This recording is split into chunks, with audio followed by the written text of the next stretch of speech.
right. Good evening, everybody. Good time zone for everybody around the world. My name is Mako. For those of you guys who do not know me, I am kind of the head admin guy at Kelutral.org, and I am so pleased to be joined this evening by Clark Filio, who is one of the producers for HBO's How To with John Wilson. Um, for those of you who are new to the community or may not know, in 2021, we were approached by Clark and their team at HBO and asked about our interest in being a part of this little documentary series that they were working on called How To with John Wilson. And that moment of kind of being approached and talk and kind of viewing the show and going through and deciding, hey, this is something we kind of want to do, on to actually going and filming in New York, and then getting to see the reception to the episode at the end of the year, kind of became a really high touchstone moment for Kelutral in the early years of our existence. So this is a fun time to be able to kind of look back on that moment and kind of dig into it, go a little bit behind the scenes, pull back the curtain a bit, and just have some fun here. So, Clark, is there anything else you'd like to say? Anything that you're working on or would like to pitch? Well, yeah, there's a lot of stuff. There's a lot of stuff in the works all the time, but no, not at not at the ready, not at the moment. We're not there yet to go public with some of this stuff, Sure. but it is really exciting to kind of look back and think about. We like in John's show, there's a lot of butterfly effect moments where everything could have gone totally differently if one little thing happened just a little bit differently. Yeah. And I think that's, like that's definitely the spirit of the show is to kind of like as we find out about stuff and look at stuff, like let ourselves just get very surprised and let ourselves respond to impulses. So that, like when first reached out to you, I don't remember exactly what the pitch. I don't remember exactly what my pitch was to you. Um, but It. I knew that my mission at that time was to find somebody who could speak the dialect, essentially for a very small bit. And and then once we kind of encountered the community and encountered and kind of saw the scope of what was going on with all you guys, we were just like, oh, this thing is actually like really cool. We should like really hunker down and spend time with it. Um, and so, the whole ship pivots on a dime basically to Yeah. accommodate that. Yeah. Yeah. I can. Do you remember at all, kind of like the scope of what the original bit was versus obviously what it ended up becoming in the final version? Um, I don't. I can't. I honestly don't remember. It's like it's so crazy making a TV show. This is something I repeat this quote a lot to colleagues, and I feel like it's kind of corny, but the quote is by the screenwriter David Mamet. He says, making a movie is like running a marathon, and making television is like running until you die." Okay. And and I really relate to that because for the 3 seasons that we did How To, it was just like this insane blackout sprint.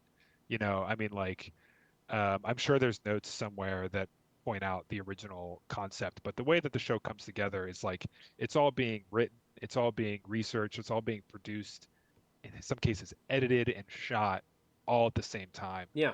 Um, we did hammer out eventually like a system that we could sort of like repeat and reliably approach the work with, but in a lot of instances, like the momentum kind of becomes the only thing that you remember. So I'm sorry, I don't remember the specific context, but No, it's fine. It's it was perfectly one of those fine. things that was like, we go down lists and we have material and we have material that we're interested in, and we like are all like I said, very impulsive, and like this the second something seems like more interesting than our idea, then we just kind of run with that. But I mean, what a testament to the spirit of the show, which I feel like I've talked about this a lot with my wife, who's a journalist. But like, How To with John Wilson is a very pure form of almost journalistic content. Like, documentaries are a very crucial aspect of journalism, right? Because they're unbiased. They present a subject as it is, free of judgment, free of external opinion or uh, effect. And so the sense that the show kind of evolved as the narrative evolved as well is it just kind of underscores to me that the mindset behind the show was always let's just kind of see where this journey takes us. Let's see what's out there in the world and what kinds of amazing humans that exist around us we might never know about. Um, so yeah, so we you reached out to us originally through Discord. It was very simple. It was a like, hey, we're with HBO. We've got this show that we're filming. We would be interested in having you guys be a part of it. It wasn't much more than that.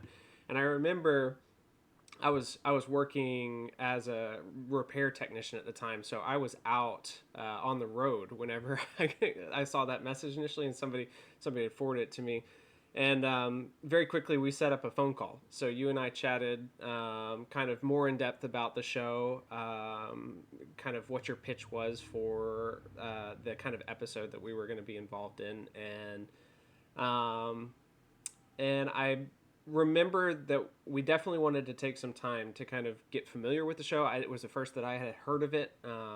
Obviously, you guys had already had a successful season at that time, but HBO is and has always been a little bit of a kind of walled garden of content. There's a higher level of quality to the content that HBO traditionally has produced, and so it wasn't something that had kind of branched out of that area, that circle of media for me personally until you had reached out. So we spent some time. My wife and I we went and watched some episodes of the first season to kind of get a gauge of what we were potentially going to be getting involved in, and we're really struck immediately by, like I said, the kind of the neutral tonality of the show. Like obviously it's a comedy show. It's produced by Nathan Fielder as well, so there's the comedic element to it, but it never felt like it was belittling or like at the expense of the subject. It felt like a very respectful and natural comedy to the kinds of situations that John finds himself in the over the course of each episode.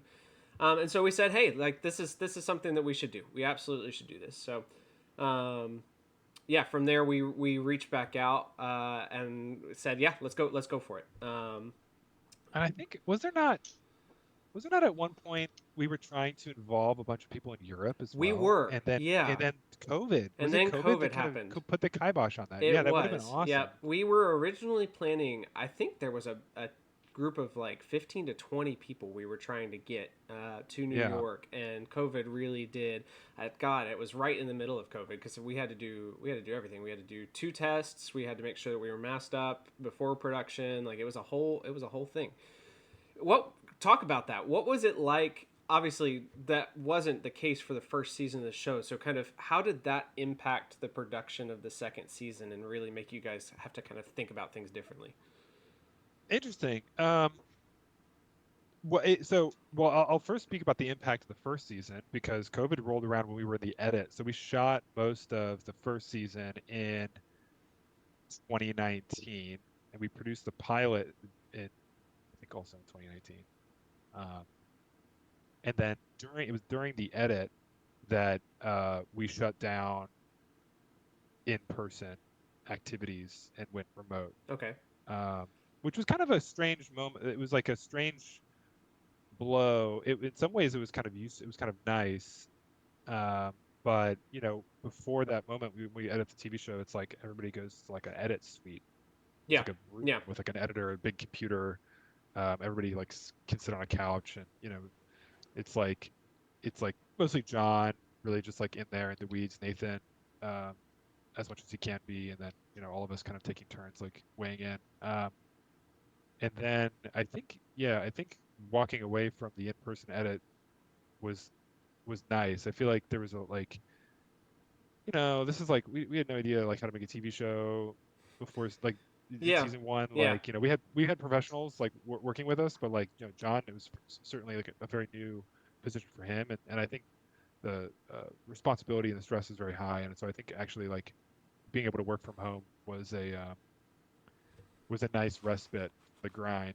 And then by the time season two came around, Hollywood had basically transformed and accommodated the COVID workflow, and so every show that gets made has to have like a whole COVID department. There's like COVID officers. I think our production had uh, two people that were dedicated daily COVID people, Yeah. and I think by the time it was season two, it was like a little bit chiller in that like living in New York, like it was so crazy. Like I lived like right around the corner from Wyckoff Hospital in Bushwick, which is like one of the kind of ground zero spots for COVID in America. I mean, Yeah. like I would go, to the grocery store and walk by giant semi trucks, refrigerated semi trucks full of bodies, like because the overflow of the morgue in the hospital, it was Yeah. outrageous. It was like a block Yeah.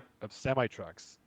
And so that was the sort of vibe for like, right at the break in 2020.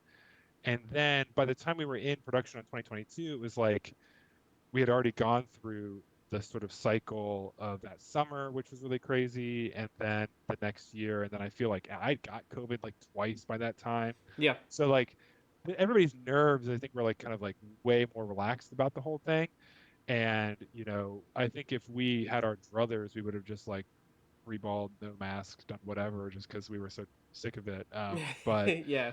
Uh, we, we would comply, and I think occasionally we would all have to like, we work out of an office. We worked out of an office at Dumbo, and this is an enormous space where like it was set up so that all of our desks could be like whatever the appropriate distance apart from each other, but Yeah. one big giant room. And and it's like we're expected to be wearing masks every day, but it's like you're sitting at a desk like 20 feet away from the next person and like wearing the mask. Like I remember it like tearing up my ears, so I'd often have it off, and we would all kind of like we had a whisper network of like whenever the COVID officer was going to come through to, you know, It's like quick, quick, check quick, our, yeah, quick. we'd all throw it up. Yeah. Uh, but no, I think it was definitely a weird time in the world of production, but it also felt like a cool way to the show in this kind of spirit of like the show must go on. It's like a cool way to still kind of live life. Like I knew a lot of people that were still working from home or still like not working during Yeah. the time that we were making the show. And so it felt like a kind of like cool way to stay engaged in the world and get out of the house, do stuff. And but I think also one of the things that came up during season two was like how much of COVID we wanted to like let in the show, like Yeah. content Yeah. wise, Yeah. like how, and I think that if you if you go back and watch season two, like you don't see a whole lot of masks. Like you see them in the background a lot of times. Like, but we were pretty conscious of like not trying to like make it feel super dated. So like when we shot with subjects, like when we could, like we would invite them to take the mask off if they were comfortable with it. Yeah. Like that was always our preference Yeah. on season two. Yeah. Um, As a way of and helping to make the show feel more timeless, like less that it existed during that era, or yeah, the timelessness, and gotcha. I feel like there was always some goofy like things that we would have to do to accommodate like the network's precautions. So like we have this COVID officer, and I recall going and shooting interviews in like a few different people's houses, and like you know that we're doing it with a subject. You guys got tested because we flew you all here. It was Right. like, There was travel involved. There was a whole thing. might Yeah. as well, yeah. But a lot of people, like we end up at their house, and it would be kind of a crazy imposition to be like, hey, you have to take a COVID test. Especially with a lot of people that we shoot with who are like, not really into that, Yeah. and like, um, and yeah. So in some of those instances, I recall our COVID officer bringing in a air filter and like placing it in the room, and then it being this whole thing because it makes a little noise, and you Uh-huh. like don't You have want to you don't kind of want to work hear it. around that. Yeah. It was one of these like sort of outrageous things where like in retrospect it was like that was not doing anything for anybody except maybe making one person feel a little better. None of us knew, right? Like when COVID kicked off, there was so much. that was unknown. You know, how big of a threat was it? How much of an impact to everybody's health was it going to pose? Like how severe was everything? And to your credit, like to what as you said, like obviously in New York, things were probably very different than where I was at in rural California and then North Carolina. Like we were in those areas in that time, and it just yeah, I don't. It is interesting because you said that you kind of want the show to feel timeless, but one of the things that I remember about watching the second season was how it felt like a clean snapshot of the time, like of the period that it lived in. So yes, like COVID wasn't present, but I still felt like the attitude of the world, the kind of we're all kind of huddled together in our homes looking for ways to connect as humans that is not our traditional way of connecting. Like the show in and of itself kind of is about that human connection, and so Totally. it felt very timely in that sense, for it to be a kind of COVID mid COVID production. Yeah, I feel like we kind of it's interesting like to the idea of timelessness in documentary. Sometimes the most timeless stuff is the most dated stuff ever. Like if you go back and watch like old footage of Times Square in New York or something, like it feels timeless even though it's like it was only like that for a little tiny bit, you Right, know? right. But that's part of the yeah, it's like a weird it's like it's almost a failure of the language when we say timeless it in some ways does actually mean dated, Yeah, but it means like specific. I think it means like relevant. yeah, like you're not. It means that like what you're showing of the era isn't necessarily just like trivia about that time period, Yeah. right?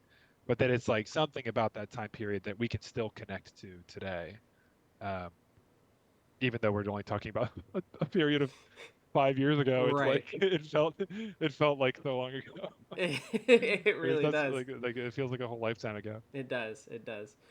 So yeah. So from moving from there, we were originally planning on having a large group come over from Europe. COVID really kicked that in the can, and so it ended up being a group of 6 people that we were able to kind of round up from across the U.S. to come join us in New York.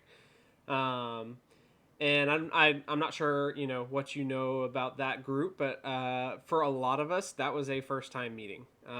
There have been a history of in person meetings over the course of the community, even before Kelutral's founding and existence. But because Kelutral itself was also kind of founded in that the peak of COVID, there we hadn't really had that opportunity yet. And so to kind of get to New York, we were all meeting people, making connections in face to face for the first time, which was a really unexpected surprise and joy about the whole process of being on the show. Um, That's so sick to hear. I mean, that's kind of like again like a we you know it's making documentary. It's like it's a very interesting uh, experience a lot of times because of like you're like getting involved in people's lives, you're exposing them, you're kind of like asking them to do some things, you're kind of like in this case like sort of setting up this encounter, and it's just like yeah, really great to hear that it was like remembered as a positive experience yeah, yeah, because these things like live on the razor's edge, right? yeah. I mean they can be like it's not always comfortable for people to be in that position. Like you get the one side of the camera obviously and what makes it to the show, but like on the other side of the camera you don't see the you don't see John walking around the room like being intentional about what he films, getting up close and personal. You don't see the entire team of technicians that had us all mic'd up, like, and we never actually came into the other room where you guys were all working, but I know that it was like there was a lot going on just outside of the door of where we were all kind of gathered and helping to craft the narrative for the day. um, that did remind me of something though that I was curious about. Oh, that's right. So, you can feel free to tell me that this is not something that you can discuss, but I assume since the show has ended, there's a little bit of looseness to any kind of NDA or whatever. But around the time of the show's production, I do remember there being a very distinct like desire to protect the production aspect of it, like to let it feel like it was very like the plots of the episodes, right? That they happen very naturally. Obviously, from the other side, like we got a whole picture into that world that the general public didn't get to see in terms of like what was filmed versus what made it to the actual episode and whatnot. But what was it like approaching a documentary style series, knowing that there was somewhat of a plot element to the episodes that you guys were trying to kind of adhere to or follow? This was yeah, I don't know if you can hear a baby. There's a we have a whaler on our hands. Um, um, sorry, maybe you couldn't hear it. No, it's okay. Um, the question was sort of just to the idea of like trying to kind of conceal the smoke and mirrors of our designs of plot of the story and of the plot while also managing to produce the show. Right, like and I think the consideration there really is the timeline that you have to make a TV show in because you don't have a lot of time Yeah, and you have to have a pretty clear idea of what you're trying to make and what you're trying to say, and you have to like really run as fast as you can to make that happen.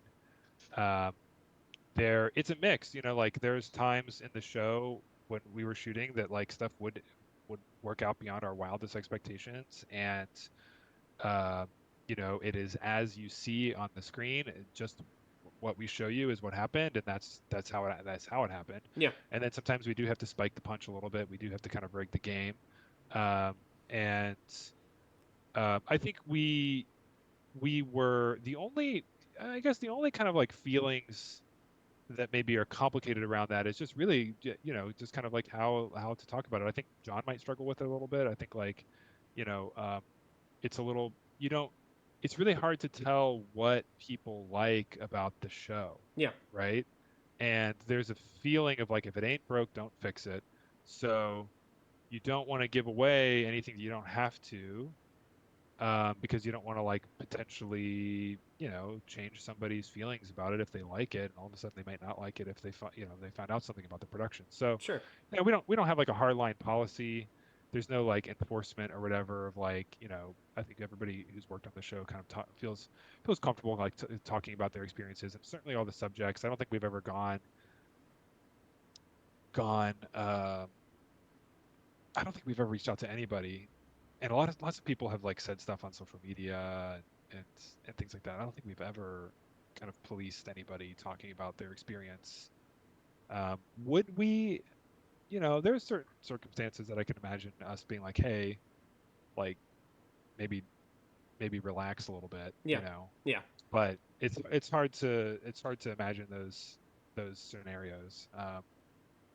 But I think in general, you know, it's like the fans of the show love like the magic of it, and like I think like, you know, it's almost like if you're sleuthing to find out how something was done, or if you're maybe casting a little doubt about how something was done, then like you probably are just interested and you'll figure it out. Like, you yeah. know, you watch the show, it has credits. Like, what are all these people doing in the credits if like you If it's know, not just John and a camera. yeah, exactly, yeah. Right, right, right. But I think again, I think most of the audience don't care. I think they just they go on for the ride, they go on for the experience, Yeah, and like you know, the show is I mean, it's an edited piece of media, right? Like it's not like John doesn't know what like it's not like the narrator in the first 10 minutes or first 10 seconds isn't the same narrator of the last 10 seconds, right. you know, like so it's a performance Yeah, from that in that regard. And I think we hit, you know, the show hit a really nice chord of pulling that kind of Rube Goldberg machine magic trip off, because it was like uh it's familiar. Like people know, like we watch a lot of stuff that works like this, yeah, you know, and it's not like so. When you watch my favorite, like I don't watch a lot of TV. I don't watch a ton of TV. I watch a lot of like the grimy true crime docs, and then I like to watch the really high production HBO shows. Okay. That's what I like to watch. Yeah, yeah, And then reality TV. I watch a lot of grimy reality TV. But yeah.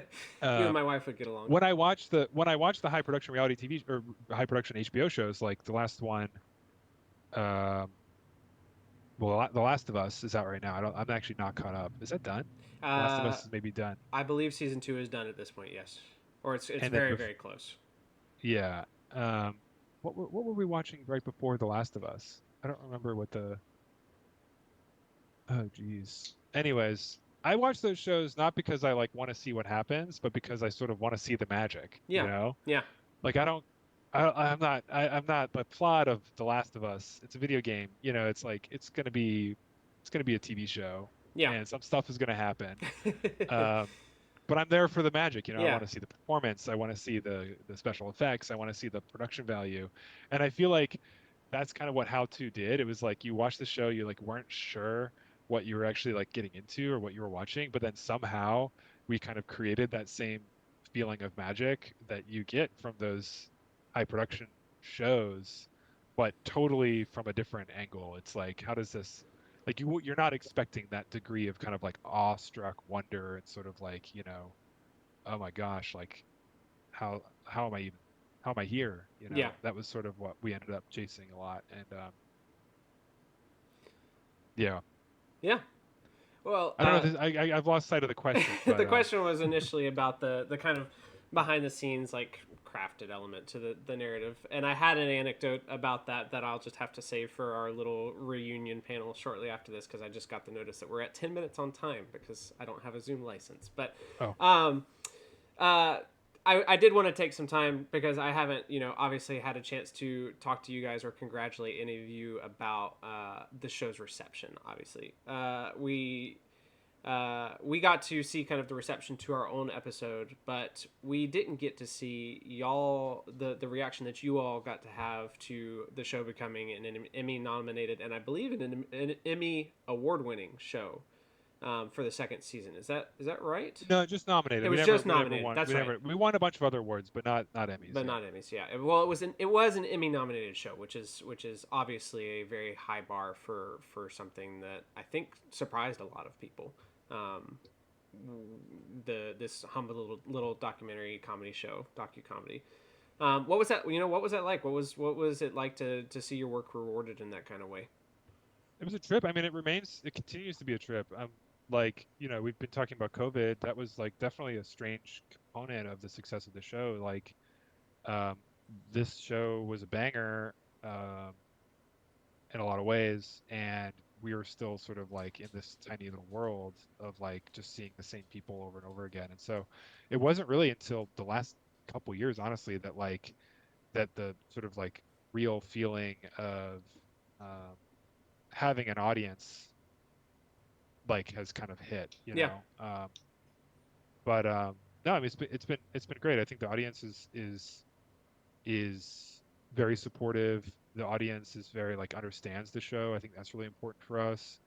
There was a lot of things that we didn't know were going to land with people, and almost all of it worked out. I think from my view, the